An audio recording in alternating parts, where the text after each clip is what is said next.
Hello, denizens. Former network executive reaction here. I have been hesitant to do this, but I've decided to break with my fellow YouTube rage ninjas and help you, social justice warriors, working at the big studios to succeed in getting the message out. I'm going to help you. Yes, me, the person who told you all to fuck off. Leave us alone. I'm going to help you. Why am I doing this? Because I can see the writing on the wall.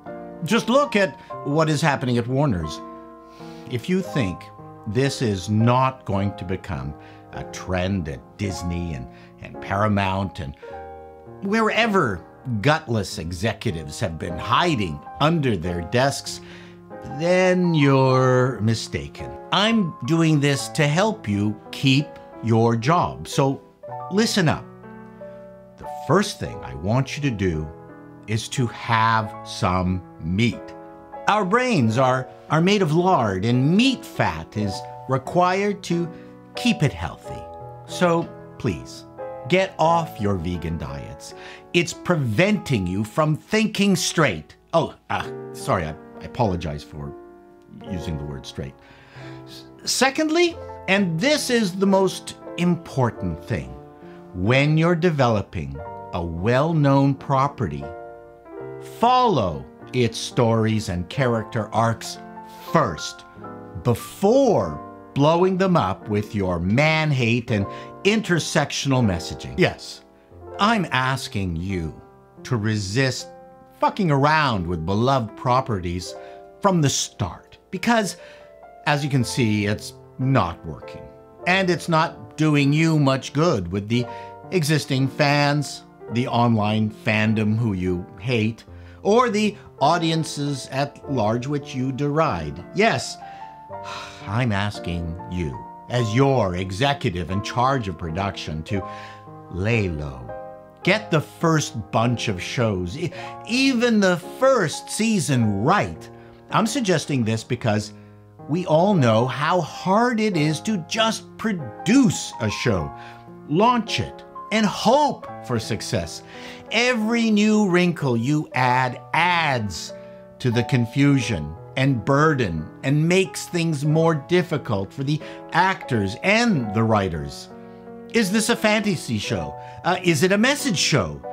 You have to pick one or the other, and the easiest one is to develop what already exists and slowly work in your unhinged hatred of everything the majority holds dear. Yes, I know we will have to deal with your rabid horde of shaved, purple-haired, sexually ambiguous workers, even though they are, well, most of them are just in the mailroom. I know the entire corporation is scared to death of them. I'm hoping the shift to adding meat to their diets will help.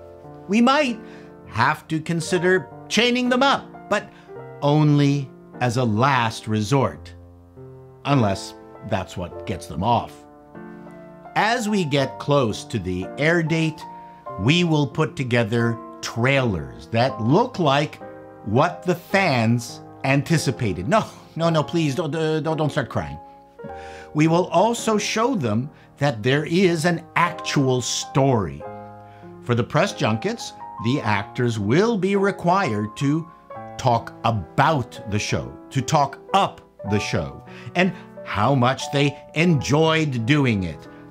Any actor who discusses how proud they are of the representation or claims the genius white male author who penned all 30 books in the billion-dollar series by the time he was 14, that he was out of touch with modern-day society, will be removed from the tour.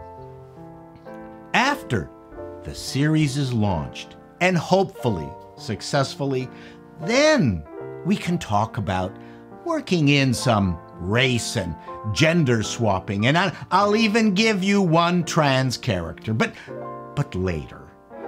I know this pains you to go along with this abrogation of everything that was drummed into your heads at community college by people who couldn't get a meaningful job in the real world, I know you love them. I know they protected you from learning how to balance a checkbook. Yes, the real world can be cruel at times, but please, listen to me. Let's get the show right, successful, and then ruin it. I can see many of you are already on the ground rocking in a fetal position, but this is the compromise I'm asking you all to make. I know it will work.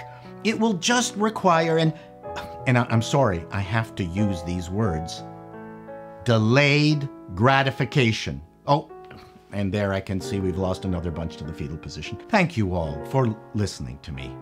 This is your former network executive. And if we all just work together, I know we can make this work. Till next time, be seeing you.